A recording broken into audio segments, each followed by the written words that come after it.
and we've still got our horses and we can still see our horses, so surely that in itself is a positive.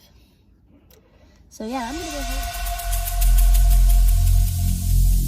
Every single day I'm gonna make something great. That's my way. Every single day I'm gonna make something great. That's my way.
It's empty.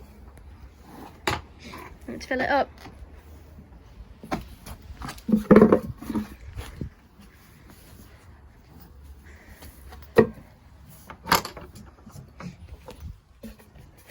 So many treats a day.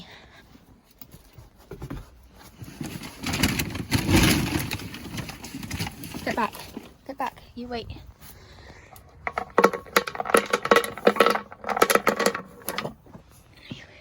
No, you wait. No, you wait. Ed. Wait. Impatient. 2 handfuls, that's all you're having. Hang on. Need to block one of the holes up. You're too good at that now.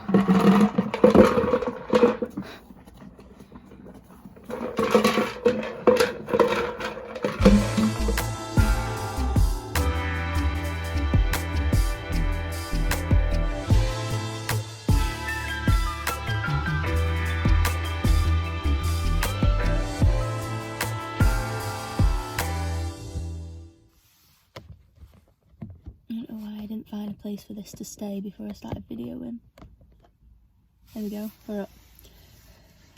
I've just been up to do Ed. Today I decided to long rein him because yesterday he went out for an hour in the field. The day before he went in the lunge pen. I was watching a video on Instagram the other night at home and I saw a lady, and I can't remember who it was or what her name was. Usually when I long rein, I'll go through the stirrups and then straight to the bit and do it that way. But this lady had gone through the stirrups, through the bit, and then up to, she was long reining oh no, she hadn't gone through the stirrups because she was long reining a roller, but she'd gone through some rings at the bottom, through the bit, and then up to rings at the top of the roller. And I'd never really seen it done that way. I'd only ever seen it done straight to the bit, like through your stirrups or through a bottom ring of the roller. So I thought I would try it that way on Ed, something new to try. But I long rein him in his tack, so I thought I would go through the stirrups, through the bit, and then up to the D-rings of the saddle. So the reason that I'm doing this video to explain is because I noticed that when I started long reining him, he looked quite tight and he was like holding himself quite tightly, and he isn't normally like that. He's normally quite stretchy, and when I long rein him, like my main aim really is to get him like long and stretching over his back, but because he is quite tense and because he's spooky and he holds himself quite tightly, I like to get him long and loose because then it helps for when I get on him.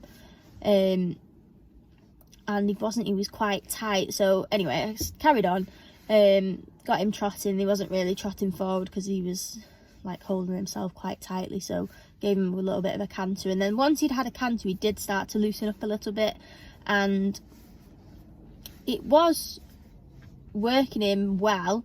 Like, he was using himself towards the end, and he was carrying himself, and in that sense it was good, but he just wasn't really stretching out for the contact.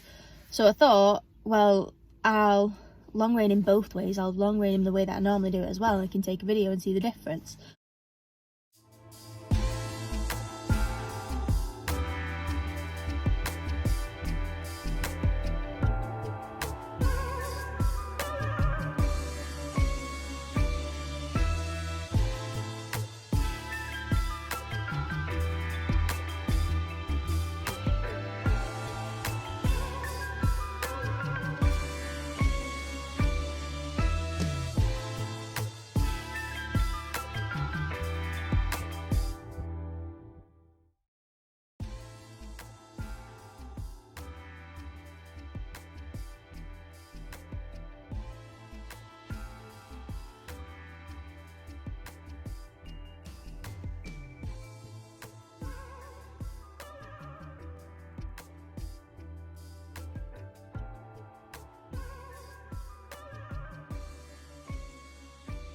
So that was the first video, and then in the second video you'll see I turn him in and take the clips from the D-rings and just put them straight to the bit, and you can see straight away as soon as he starts to walk off, he's stretching his neck and he's like searching down and using his back a little bit more, which is how he normally is. So I long reined him like that for a bit. So I suppose what I would do in future is long rein him to the bit first so that he can have a bit of a stretch and use himself, and then clip him up to the D-rings to lift him up a little bit and then work him that way.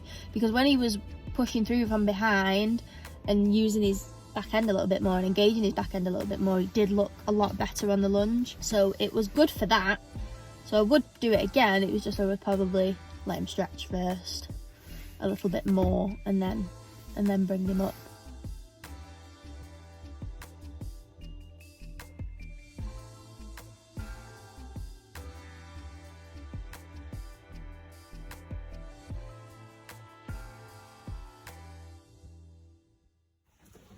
So his feeds have soaked now, but they only really need 15 minutes, but I've just lunged him, so they've been soaking for about half an hour.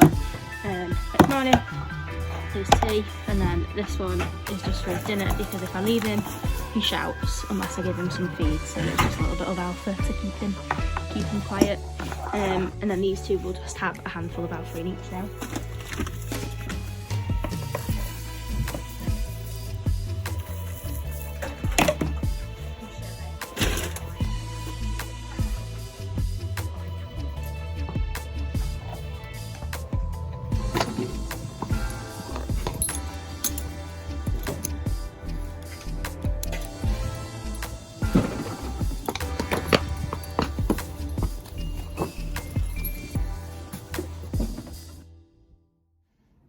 Yeah, so after I'd long reined him, I'd already done his jobs actually before I long reined him. I did his jobs first for once, so I mucked out, filled my nets, and then long reined him. And then I've put him to bed because now I'm going to go home.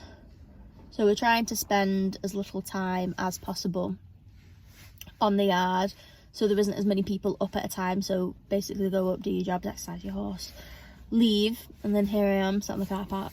I'm not going home yet. I'm going to go home shortly. And obviously just to do what we can do for the current situation, which is hard because we've obviously all still got to do our horses. We're just keeping to social distancing and not hanging around having a chat like we usually do. And I thought as well that I would just say something about riding, because I've seen so much on social media at the minute of people slating each other for riding, not riding, and basically just the decision that they've made. And at the minute there's been no like government guidance on whether we can or can't ride, because I think they've got bigger fish to fry at the minute, if I'm honest. So it's a bit of a personal preference, and I think everyone needs to treat it as their individual needs. Like, if you know that your horse is fresh at this time of year, or they're a youngster, things like that, then don't ride them. Like, we don't need to put unnecessary strain on the NHS at the minute, and I think that's the point that people are trying to make when they're trying to tell people not to ride. But some people have horses that they have to ride. Like, I have made the decision personally not to ride Ed as much, but if I didn't ride him, I mean, I know we're on 3 weeks at the minute, but it's probably going to go on for longer. So if I didn't ride Ed for 6-9 weeks, I'd basically be rebacking him when it came to riding. So I don't want to do that. So I'm exercising him in other ways as I can, but then obviously you don't want to be lunging 7 days a week.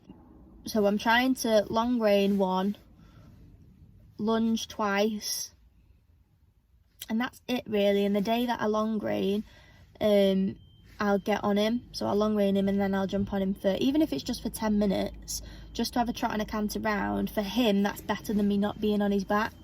So that's the choice that I've made. And I just don't think that we should be like shaming people on social media for riding, because it's hard enough at the minute as it is. And if we can like stick together as an industry, then it's just going to be easier for us all, because it is a rubbish situation. We all wanted to be out eventing this summer, we all want to be out competing, and at the minute we can't. So we've just got to do what we can do to get back on track, and then the sooner that we can get out and compete again when everything starts up, fingers crossed. So yeah, I think everyone needs to just take a step back and look at the individual's decision. If they've made that decision, then fine. And if you think it's a stupid decision,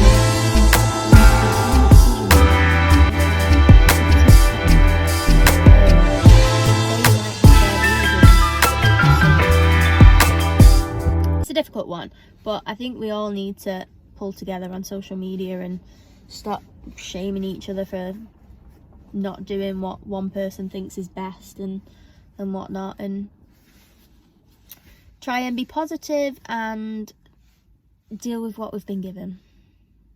And we've still got our horses and we can still see our horses, so surely that in itself is a positive. So yeah, I'm gonna go home now because I've been sat on the car park now for about 20 minutes. I'm gonna go home and get my dinner.